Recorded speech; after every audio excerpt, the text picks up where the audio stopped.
All right, ladies and gentlemen, we're back for week 7. This time we're going to do module 4. We're going to start and complete it this week. Functions, tuples, dictionary, and data processing. My video is mostly going to be about functions. I will touch on tuples and dictionaries, tell you what they are, and you will use those next week probably. You can probably just use lists, but in your midterm, we're going to create a tic-tac-toe program that plays user versus computer. And I like to use the dictionaries, but you can do the whole thing with lists. We'll get into that in a second. This week, you got 4 screenshots and a test, so you'll have to retain some knowledge, but this is not a terribly hard week.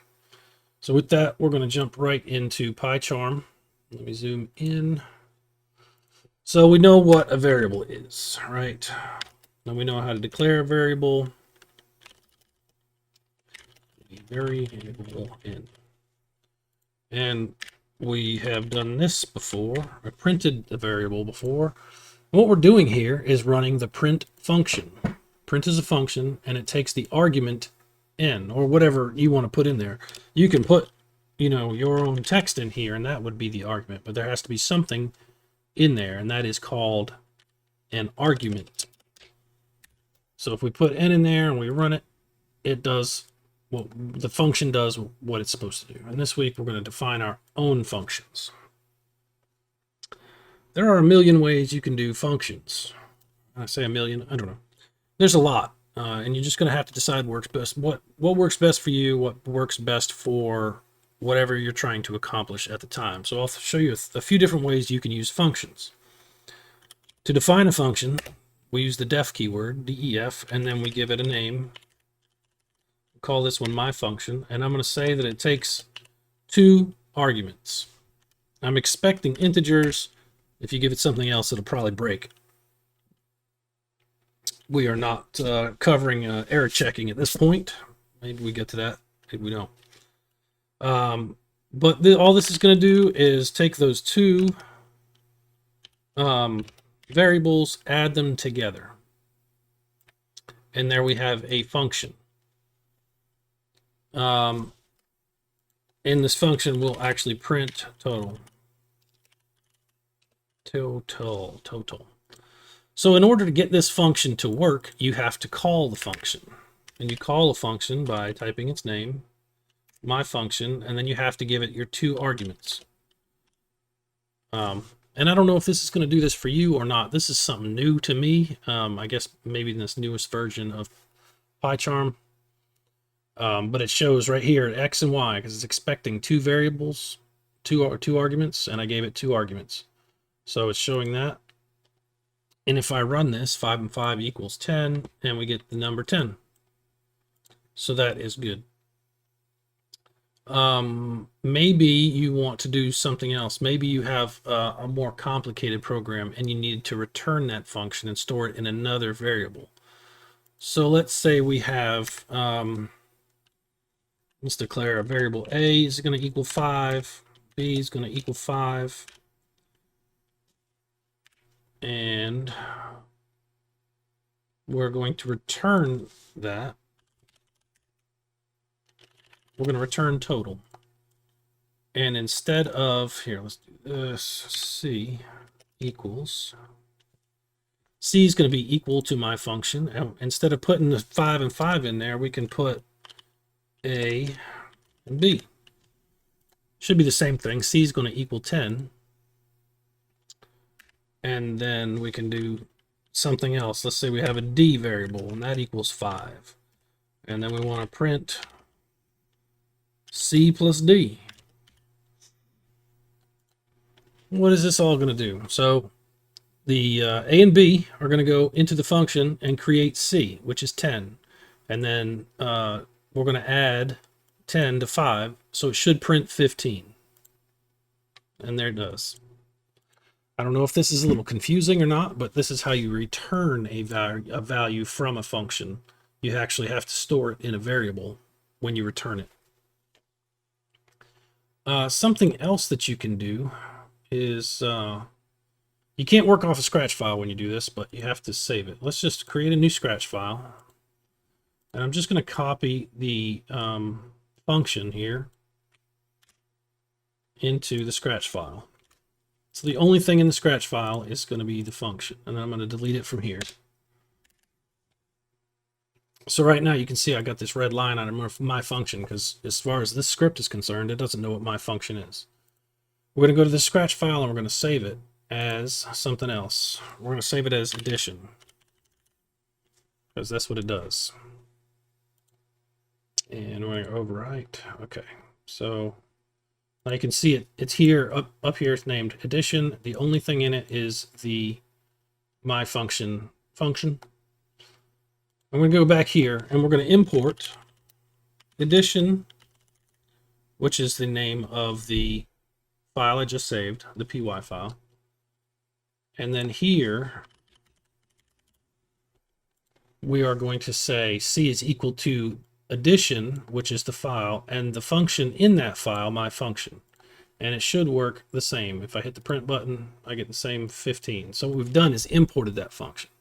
And it did what it was supposed to do. Functions are supposed to make your code easier to read. And if you have to run, if you find yourself typing the same code over and over again, it should be put in a function, and that function should be called every time instead of writing the same line over and over and over again. For instance, let's just say we want to figure out if a year is a leap year or not. You'll see this again. We're going to find a function. Is leap year, and we're going to pass the year. If the year modulus 4 does not equal 0, it's going to return false. Actually, that needs to be uppercase to be the keyword. There we go. Else, if the year, I can never find that parenthesis sign, modulus 100 does not equal 0. And I don't like the math, so I'm helping you out a little bit. Return true. Else if year modulus 400 does not equal 0,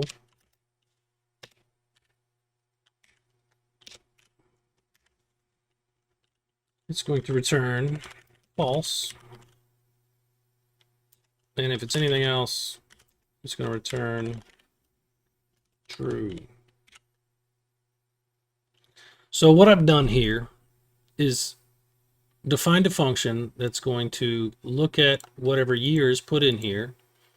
If modulus 4 is equal to 0, it's not a leap year.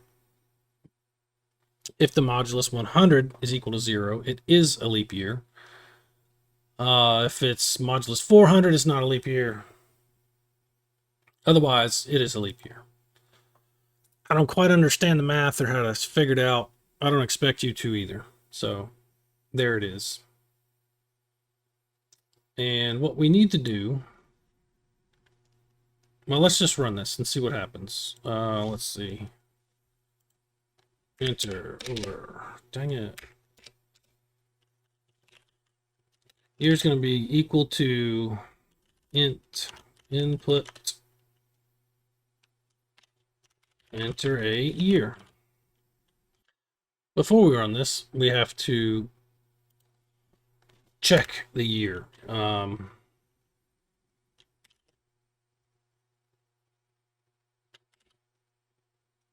If is leap year year, which is the variable that comes in. So if it's true,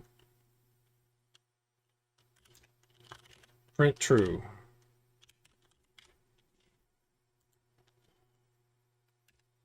And we'll just do else because it can only be one other thing, print false. So if I run this, let's see what happens. Is 2023 a leap year? It's false. 2023 is not a leap year. What is a leap year? Let's see. What was the last leap year? 2020 was apparently a leap year. So if I run this and I put 2020 in here, it returns true. So it works. Again, I don't understand the math, and I don't expect you to. This is a tutorial on how to use a function. So if we go back up to the code, we can see the function is written with a nested if-else statement right in it. And every time I want to know that, I can put this in a while so the user just keep adding more stuff. We could feed it a list. We could do a bunch of things. In your homework, you will see this, and there will be a list of test data and test results, and you'll have to figure that out. But you know to, for I in range, the length of the list, yada, yada, yada. I think we did that last week or the week before. Anyway, this is a function, and this is how you use it. Functions, you're really going to have to kind of figure out what you want to do and where or when you need functions. If you have any questions about what you can do with a function, well, the answer is anything. But again, functions are mainly used to keep your code clean. So you don't have to type the same thing over and over again, or you can import certain functions. And that's what's important to know about those. The only other thing I'm going to touch on is tuples and dictionaries. So we've gone over lists, and a list is declared using the square brackets.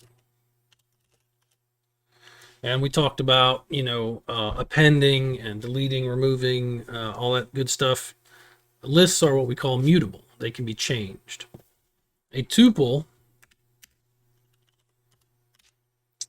is defined with parentheses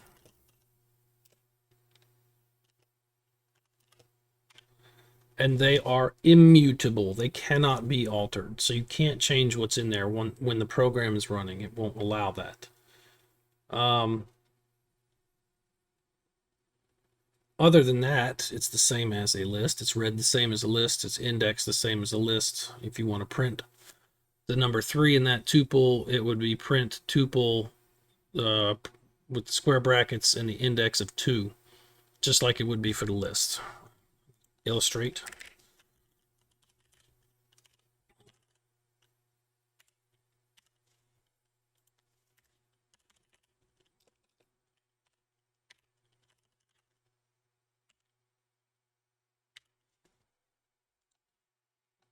So same thing.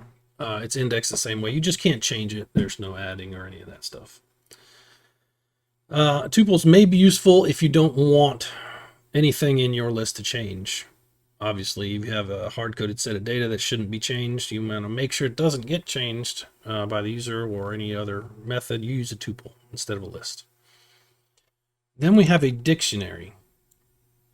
And a dictionary is it's a collection, or what they call it, a collection of key value pairs. So I always fall back to spreadsheets. But let's say you have columns. You have a column and a row.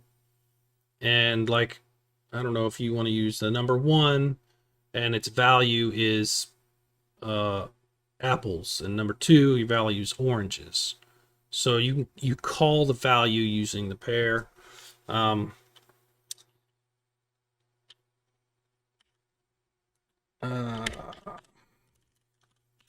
They are defined using the square brackets, and we do it in kind of this way. Make is going to be equal to Ford, and comma, and then we have a model. We'll call it a Mustang, comma, year.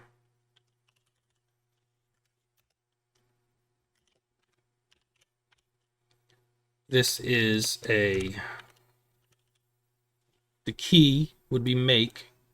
The value is Ford. The key is, another key is model Mustang. So it really stores a bunch of things, and it's called, you can call each one of them, or you can just print the whole thing.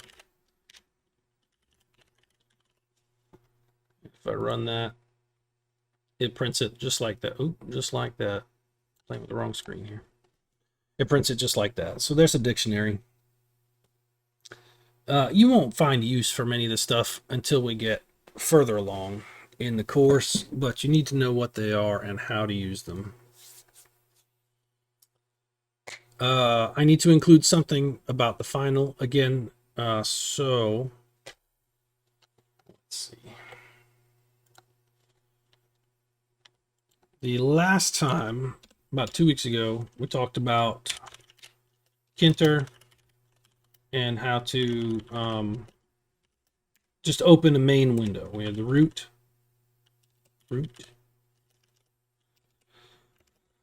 I'm typing too fast. I'm trying to get through it for you folks, because I know I'm boring to listen to. So if we run this, we get a little pop-up, and it always comes up on my other screen for some reason. You get your main window. Nice little main window.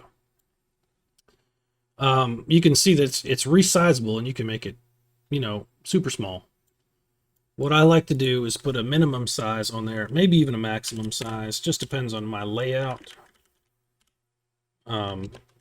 so that they can't mess up what I made, what it looks like. So if you put a minimum size and a maximum size on there, stop, run, you still got the same window. You can make it bigger, but it will not get any smaller than 250 by 250 squared. Can't make it any smaller than that. So when you're doing your layouts and your boxes, you can figure that out. Hopefully that'll be useful for you later. Remember we did a title, I think.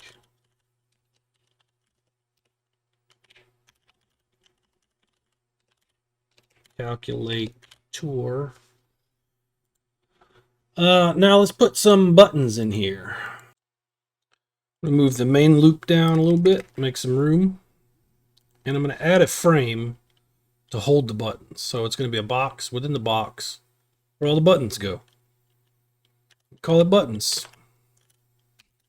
It's gonna be a frame, and we're gonna place it on the root.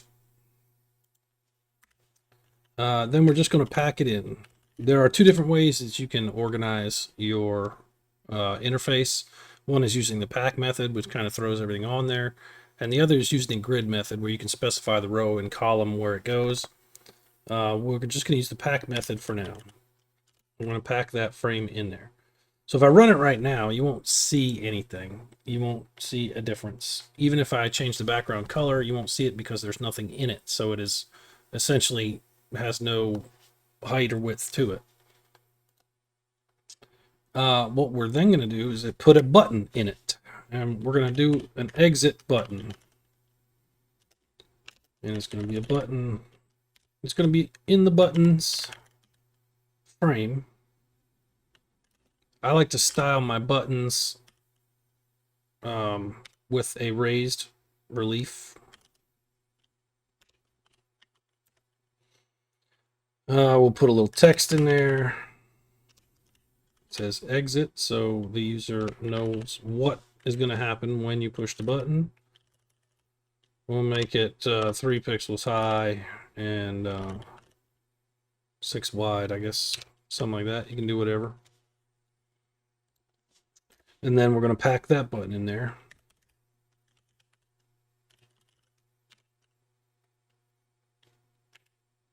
You can still see the main loop. Now if I run this, it should pop up, and I have my interface. You can see the button moves around as I resize the window. The button will move around and kind of stay in the center all the way at the top, and that is just its default action. And we have a button. This is what Kinter and Python do. It's normal operation or whatever. It knows it's a button, it knows somebody's going to click on it. And this is how it makes the button. So we want that button to do something. It's obviously it should close the program. So we need to write a function for that. And I'm going to put it right here. We will call it close, and it will be the argument for this function is an event. Again, a button is supposed to be clicked on. So it's going to look for that click. And then all it's going to do is run the function exit, which is a built-in function. You don't have to define that one. It'll just close the program. In order for the button to know which function it's supposed to do, you have to bind it. So we're going to bind the function to that button. And you have to do this in a certain way with the quotation marks and the arrows. We're going to call, it's going to listen for button 1. And you got to type it just like that. Button 1 is the left click. And when that button is pressed, it's going to run the function close. Oh, and I didn't name this here. Okay. Button exit. We're going to bind. So you have your button where you're styling it and defining it. Then you actually put it on the frame in the GUI, and then you bind a function to it. You have these 3 lines for any button that's supposed to do something. And if I run this and bring it over, so now I got a button on here, and when I click it, it closes the program. So that is how to do a simple button in Kinter interface, and we'll talk more about it as we go on. I covered a lot of stuff. I covered it pretty fast. It can be a lot more complicated, and your labs this week require you to do functions with complicated kind of math in there. If you have any questions, please let me know. I think you're all pretty smart. You've all impressed me so far, so we'll see what happens. Anyway, if you have any questions, just send me an email. Thanks.